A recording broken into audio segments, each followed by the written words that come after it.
참으로 좋은 계절이 되었습니다.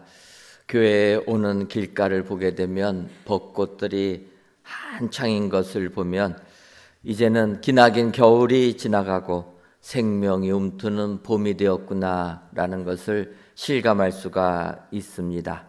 이런 벚꽃들을 생각하게 되면 진해의 군항제가 제일 먼저 떠오릅니다.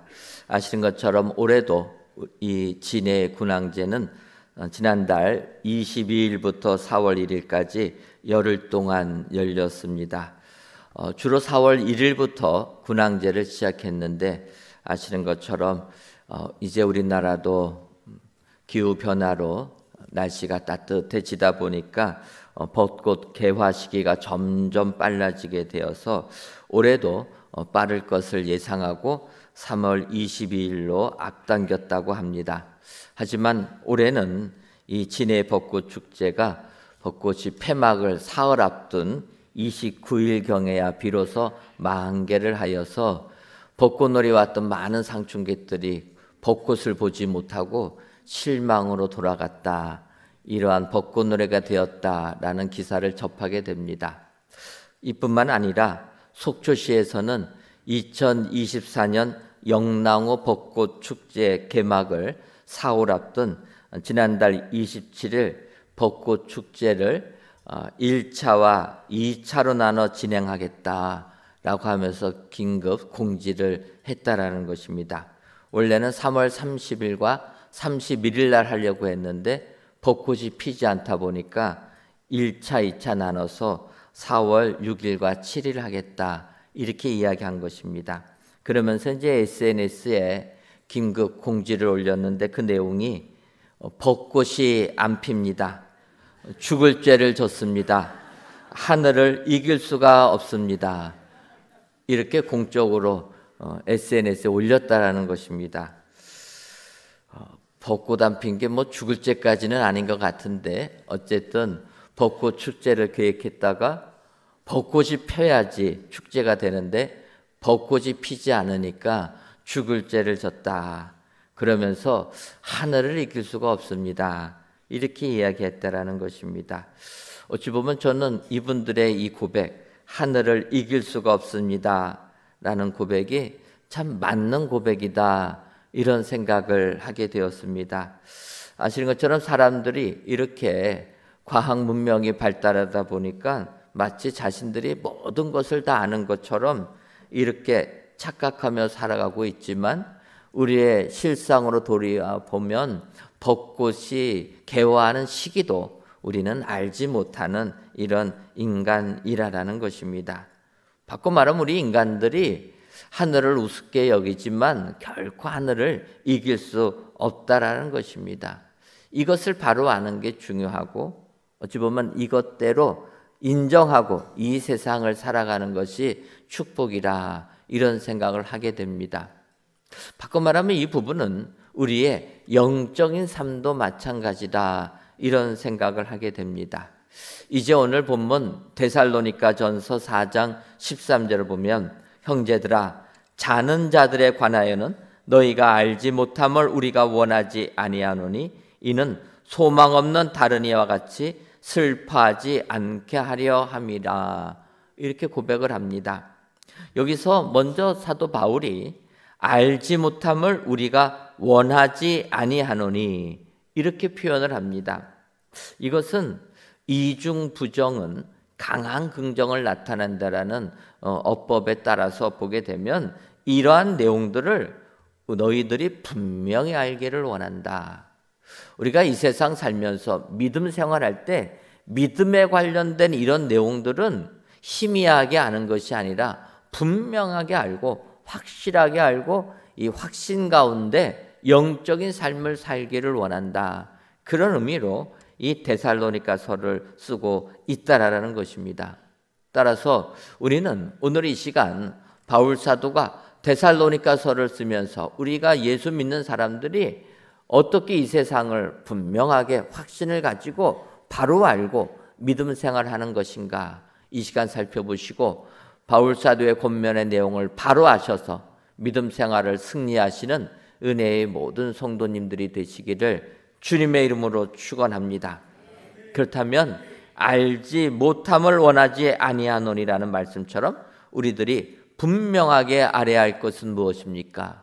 먼저는 주님처럼 부활케 됨을 확실하게 알아야 한다라는 것입니다. 오늘 보면 데살로니가전서 4장 14절을 보면 우리가 예수께서 죽으셨다가 다시 살아나심을 믿을진대 이와 같이 예수 안에서 자는 자들도 하나님이 그와 함께 데리고 오시리라. 우리의 부활에 관련돼서 바울 사도가 이야기하는 것입니다. 우리는 예수님께서 우리 죄를 대신 지시고 십자가의 죽음을 당하신 것을 압니다. 그 예수님이 사흘 만에 부활하신 것도 알고 있다라는 것입니다. 따라서 이러한 믿음이 있는 자들은 하나님께서 우리들도 예수님처럼 동일하게 부활시켜 주실 것을 믿고 또 하나님께서 그들을 주님과 함께 데리고 오실 것을 알아야 된다. 이런 사실이라는 것입니다. 예수님께서 분명히 부활하셨음에도 불구하고 그래서 우리가 부활절에 예수님의 부활을 기뻐했음에도 불구하고 믿음 생활하면서 우리가 다시 예수님처럼 신령한 몸으로 부활될 것 이것을 확신하지 못하는 자들이 있기에 사도 바울이 강하게 강조하고 있다라는 것입니다.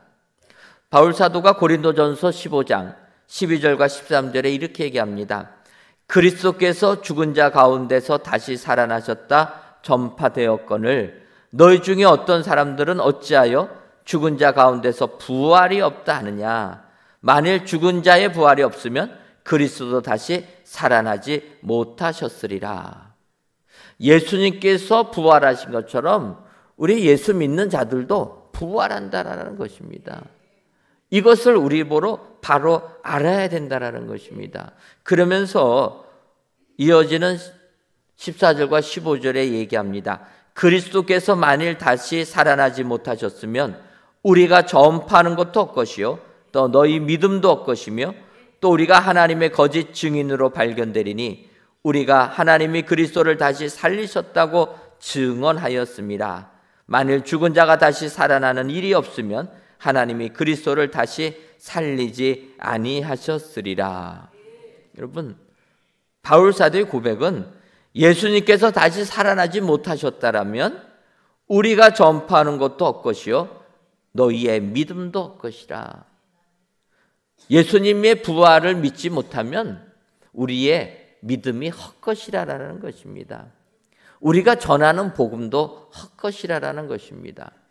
예수님이 부활하셨다라는 것이 사실이고 그래서 예수님이 부활하셨다면 우리 예수 믿는 자들도 예수님처럼 마지막 때 부활의 은혜를 받게 된다. 확신차게 사도 바울이 선포하고 있다라는 것입니다.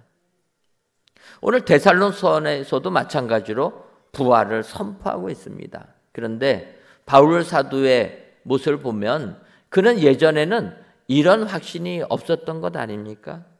지금의 이 모습하고는 정반대의 모습이 사도 바울의 예전의 모습이라는 것입니다. 우리가 아는 대로 그는 길리기아 다소에서 태어나가지고 일찌감치 예루살렘으로 유학을 갔습니다. 그래서 가말리엘의 문화생이 되어서 율법을 열심히 배운 사람입니다. 그리고 율법에 관하여 그 열심은 둘째가라고 하면 서러울 정도로 그렇게 열심히 율법을 따르던 사람이 바울 사도였습니다. 그러다 보니까 예수님께서 천국 복음을 선포할 때 그는 예수님의 복음을 받아들일 수가 없었던 것입니다. 예수님께서 십자가에 돌아가시고 부활하셨다라는 것 그는 믿지를 못했던 것입니다. 오히려 주의 제자들이 복음을 전하니까 그 복음 전하는 그들을 잡아다가 죽였던 사람이 바울이었던 것입니다. 예수 믿는 사람이 다메섹에도 생긴다 하니까 거기까지 가서 예수 믿는 사람 잡으러 가다가 다메섹 도상에서 부활하신 주님을 만나게 되었다는 것입니다. 부활하신 주님을 만나기 전과 만난 후의 삶이 그는 180도로 달라지게 됩니다. 우리가 아는 대로 다메섹으로 가는 도중에 그에게 갑자기 하늘로부터 큰 빛이 바울 사도를 둘러 비추게 되었다라는 것입니다. 그러면서 소리가 들립니다. 사울아, 사울아, 내가 어찌하여 나를 박해하느냐 하시거늘 대답하되 주여 누구시니까? 이르되 나는 네가 박해하는 예수라. 여러분, 바울 사도가 살기 등등하여 예수 믿는 사람 죽이러 가다가 다메섹 길가에서 부활하신 주님을 만나게 됩니다. 내가 어찌하여 나를 박해하느냐? 그 말에 누구십니까? 이때 주님이 얘기하십니다. 나는 내가 박해하는 예수라. 부활하신 주님을 만났다라는 것입니다. 그래서 바울이 고백하는 것 아닙니까? 만삭되지 못하여 난 자 같은 나에게도 부활하신 주님이 만나 주셨다. 바울 사도는 여기서 부활하신 주님을 만나게 됩니다. 그런데 부활하신 주님의 만난 충격이 얼마나 컸던지 그 하늘로부터 나타난 영광의 광채에 사도 바울의 육신의 눈이 멀게 됩니다. 그래서 일행들의 손에 이끌려 다마섹에 갔을 때 그는 사흘 동안 식음을 전폐하고 기도했다라는 것입니다. 여러분, 우리가 예수님 만날 때는 이러한 충격이 있어야 되는 것입니다. 내가 예수님 믿는다고 말로만 회개한다고 회개가 되는 게 아니라 바울 사도가 다메섹 도상에서 주님 만날 때 그는 육신적으로 이러한 충격이 있는 것입니다. 눈이 멀어버리는 겁니다. 사흘 동안 밥도 먹지 못하면서 하나님을 만나고 몸부림치던 그 바울 사도가 결국은 그의 인생에 지금까지 내가 옳다라고 여겼던 그 율법을 파기하고 복음만으로 들어가게 되는 것입니다. 여러분, 이러한 만남이 있을 때 그는 위대한 사도가 된 것입니다. 이런 만남이 있었기 때문에 그는 오늘 이렇게 강력하게 선포하고 있다라는 것입니다. 그래서 고린도전서 15장 19절을 보면 바울이 고백합니다. 만일 그리스도 안에서 우리가 바라는 것이 다 이 세상의 삶뿐이면 모든 사람 가운데 우리가 더욱 불쌍한 자이리라. 이 땅의 삶이 끝이라면 우리는 불쌍한 중에서도 제일 불쌍한 자라는 것입니다. 하지만 이 땅의 삶이 끝이 아니요, 우리는 예수님께서 부활하신 것처럼 우리들도 부활케 되는 확신이 있기 때문에 이것이 우리에게는 은혜요 복이 된다. 이것을 바로 아는 삶이 영적인 삶을 살아가는 비결이 된다. 이렇게 말하고 있다라는 것입니다. 오늘 귀한 예배를 드리시는 사랑하는 성도 여러분, 예수님의 부활하심을 믿으십니까? 그렇다면 나의 부활도 믿으시는 여러분 되시기를 바랍니다.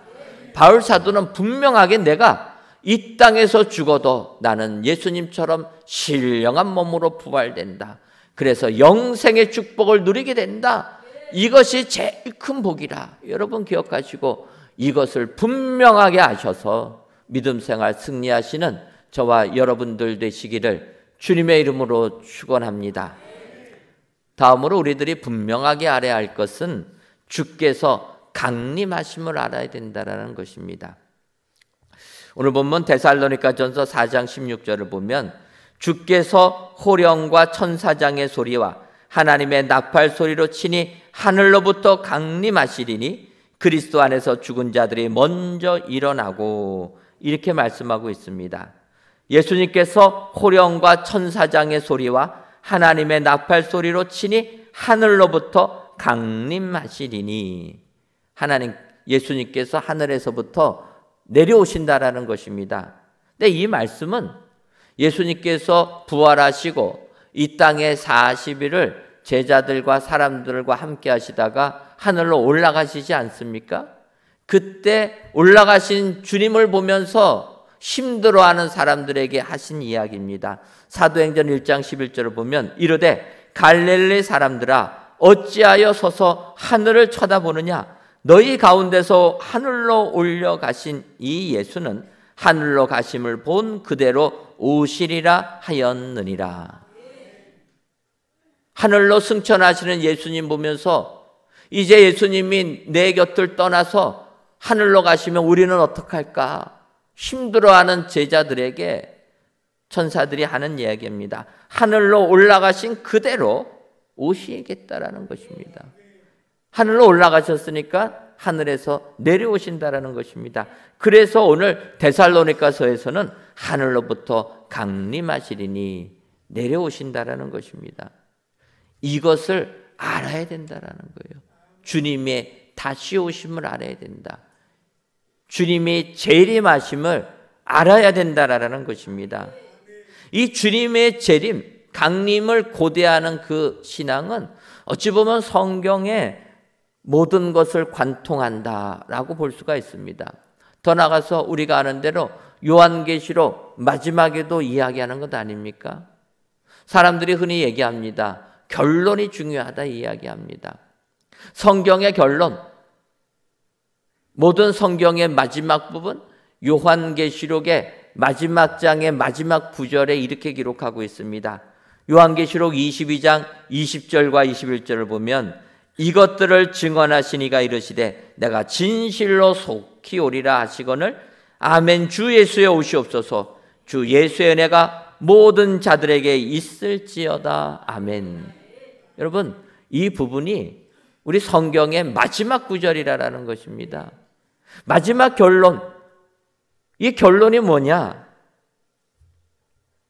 증언하시니가 이르시되 내가 진실로 속히 오리라. 주님이 오시겠다라는 것입니다. 그럴 때 사도 요한이 어떻게 고백합니까? 아멘. 주 예수여 오시옵소서.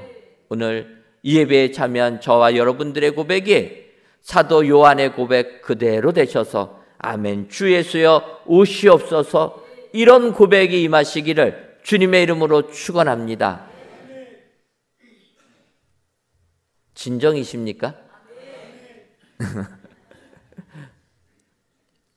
사도 요한은 주 예수여 오시옵소서 그렇게 얘기한 겁니다. 주님의 재림을 기다리면서 와달라라는 것입니다. 우리는 진정으로 이러한 고백이 있어야 될 줄 믿습니다. 그래서 성경을 보게 되면 이렇게 예수님이 이 땅에 오시는 것을 재림, 파루시아라 이야기한다라는 것입니다. 데살로니가전서 4장 15절에 우리가 주의 말씀으로 너희에게 이것을 말하노니 주께서 강림하실 때까지, 이 단어가 파루시아라는 헬라어입니다. 주님이 이 땅에 오시는 것, 이것이 우리에게 축복이라는 것입니다. 그러면 주님이 이 땅에 오시는 것이 진정 우리에게 복이 되려면 우리는 어떻게 살아야 됩니까? 그것을 사도 요한은 얘기합니다. 요한일서 2장 28절을 보면 자녀들아 이제 그의 안에 거하라. 이는 주께서 나타내신 바가 되면 그가 강림하실 때에 우리로 담대함을 얻어 그 앞에서 부끄럽지 않게 하려 함이라. 주님 강림하실 때 부끄럽지 않은 삶이 되려면 그 안에 거해야 된다라는 것입니다. 바꿔 말하면 오늘같이 이렇게 예배당에 나와서 하나님께 예배드리는 것, 주님 안에 거하는 삶 아닙니까? 우리가 가정에 돌아가서도 말씀 묵상하면서 말씀대로 살아가는 것, 이게 주 안에 거하는 삶이 아닙니까? 항상 이렇게 살 때, 주 안에 살 때 그 앞에 부끄럽지 않는 삶을 산다라는 것입니다. 여러분, 오늘 저녁부터 교회에 어떤 일이 있습니까? 기억은 하고 계십니까? 오늘 저녁부터 부흥회가 있습니다. 그러면 부흥회에 참여했을 때 주님 오시면 얼마나 행복하겠습니까? 더군다나 새벽 기도에 나와가지고 부흥회에 참여했을 때 주님 오시면 얼마나 기쁘겠습니까? 여러분, 이게 주 안에 거하는 삶이라는 거예요. 부끄럽지 않으려면, 주님 오실 때 부끄러움을 당치 않으려면 주 안에 거해야 한다라는 것입니다. 그런데 우리가 주 안에 거하는 삶이 그렇게 쉽지는 않는 것입니다. 그래서 항상 깨어 있으라는 거예요. 생각하지 못할 때 주님 오신다라는 것입니다. 여러분, 주님 오실 시간을 알면 우리가 미리 준비하면 되는 것 아닙니까? 그런데 주님은 오실 시간을 말씀을 안 하셨다라는 거예요. 마태복음 24장 44절을 보면 이러므로 너희도 준비하고 있으라. 생각하지 않은 때에 인자가 오시리라. 여러분, 주님의 말씀이라는 겁니다.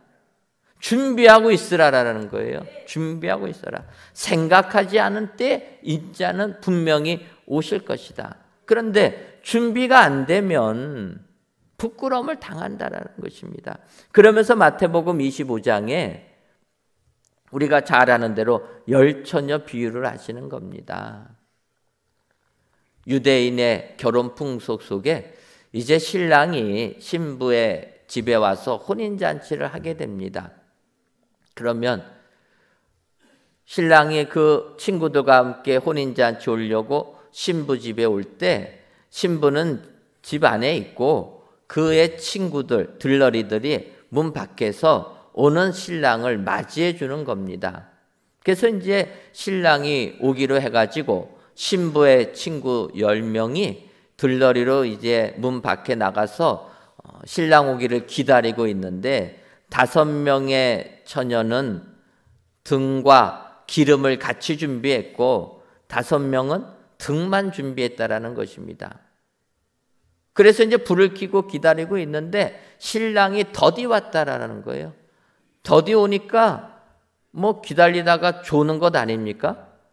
졸다가 보니까 신랑이 온다 소리가 들리는 거예요. 그래서 깨어서 신랑을 맞이하려고 보니까 신랑이 더디 오는 바람에 등에 있는 기름이 다 없어지는 겁니다. 그런데 5명의 처녀는 기름을 따로 준비했기 때문에 기름을 부을 수가 있었고 5명은 기름을 따로 준비 못해가지고 결국 기름 구하러 시장에 가는 사이에 5명만 신랑과 함께 신부 집에 들어가서 혼인잔치에 참여하는 축복을 받게 되었다.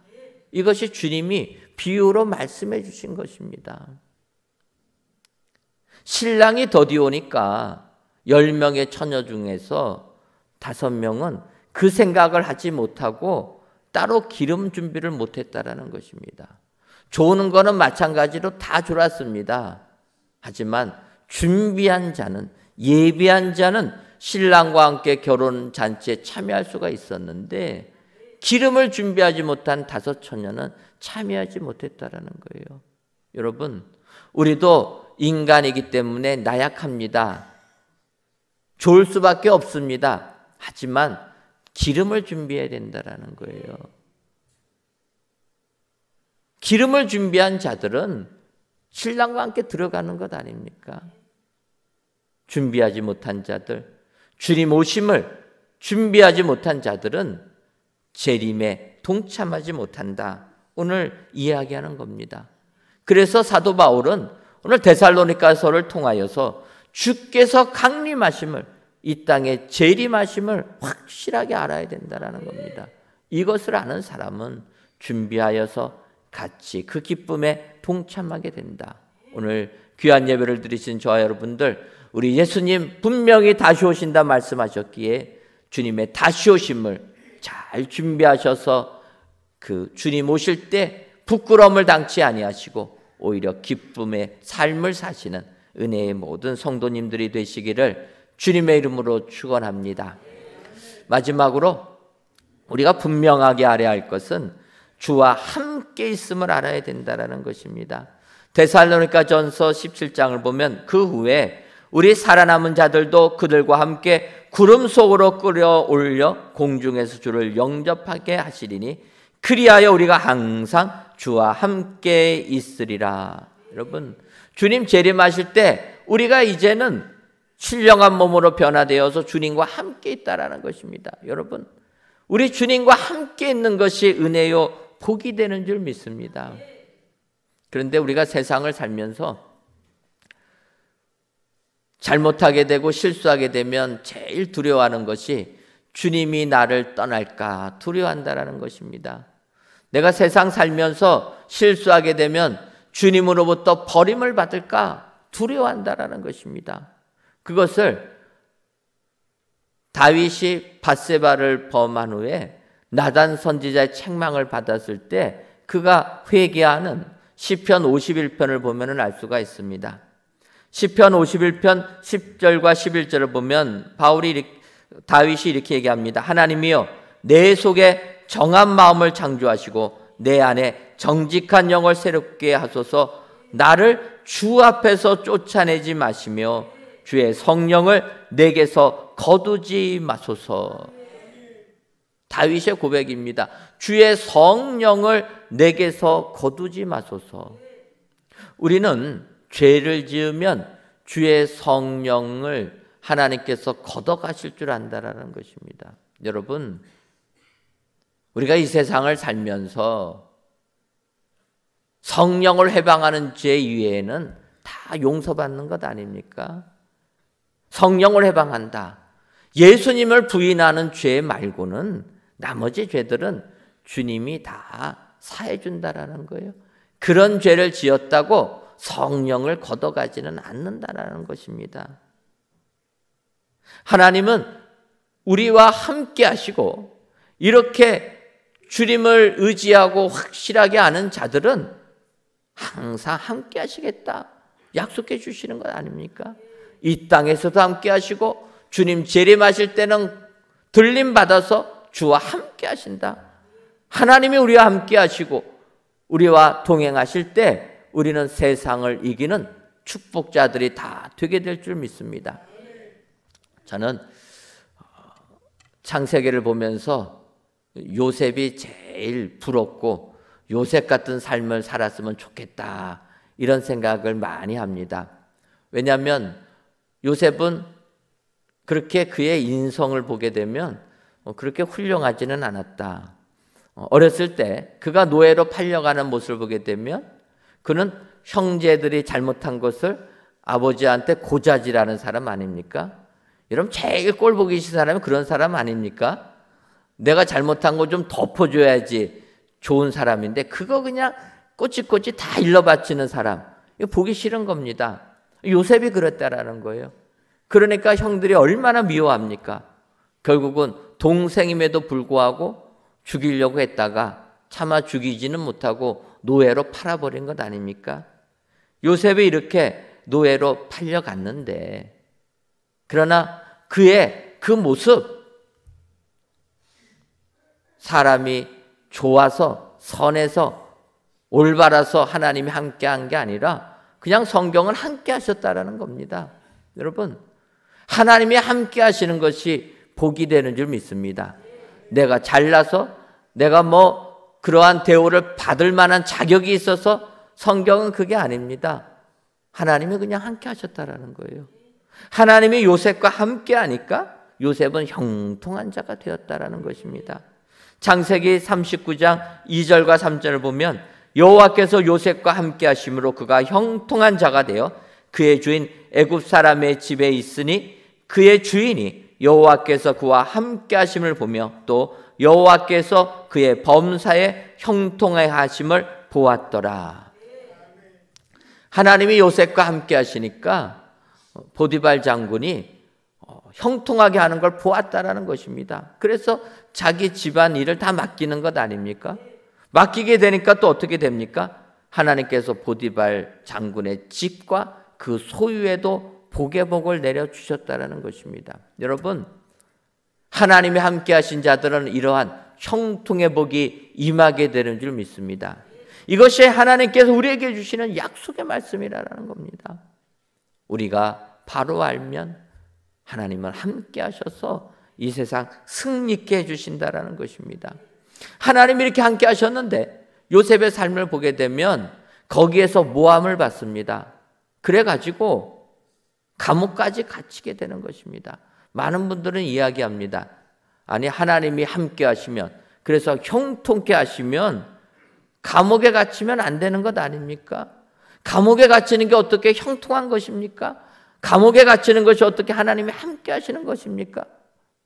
근데 여러분, 요셉의 결론을 보게 되면 감옥에 갇히는 것이 형통의 길로 이끄는 지름길이 아니었습니까?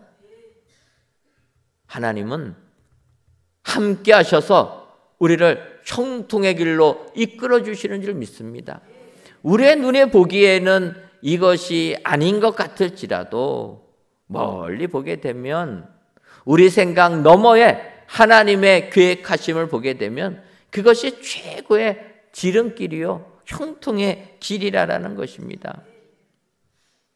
요셉은 비록 감옥에 갇혔지만 거기서도 하나님이 함께 하셔서 형통함의 은혜를 주십니다.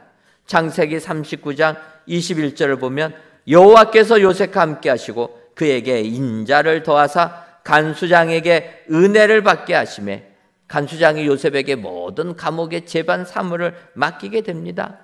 그래서 성경은 그 이유가 무엇이냐? 23절에 간수장은 그의 손에 맡긴 것을 무엇이든지 살펴보지 아니하였으니 이는 여호와께서 요셉과 함께 하심이라. 여호와께서 그를 범사에 형통하게 하셨더라. 여러분, 하나님이 함께 하실 때 형통의 축복이 임하게 되는 줄 믿습니다. 우리가 믿음 생활하면서 이 땅 힘들고 어려운 삶을 살고 계시는 성도님들은 안 계십니까?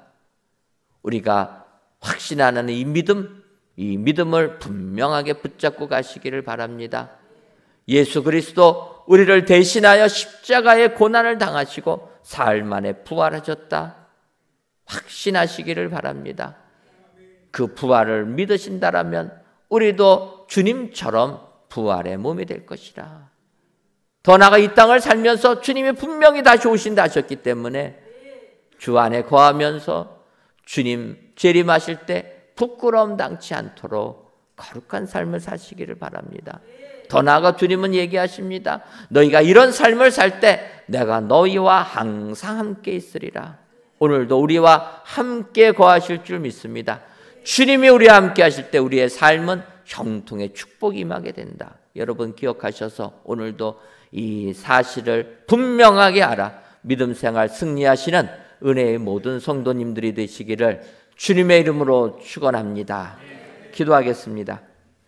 하나님, 싱그러운 봄 기온이 완연한 오늘 이 시간 성전에서 또는 각 예배 처소에서 귀한 예배를 드리게 하시니 감사합니다. 이 예배를 기뻐 받아 주옵시고 모든 예배자들 위해 믿음의 꽃이 활짝 피는 축복을 허락하여 주옵소서. 이 시간 알지 못함을 원하지 아니하노니라는 제목으로 말씀을 주시니 감사합니다. 바라기는 이 세상을 살며 영적 사실을 분명하게 알아 믿음 생활 승리하는 저희들 되게 하여 주옵소서. 그러기 위해 주님처럼 부활케 됨을 알게 하여 주시고 주께서 강림하심도 알게 하시며 주와 함께 있음을 분명하게 알아 험한 세상 이기는 은혜의 모든 성도님들이 되게 하여 주옵소서. 예수님의 이름으로 기도하옵나이다. 아멘.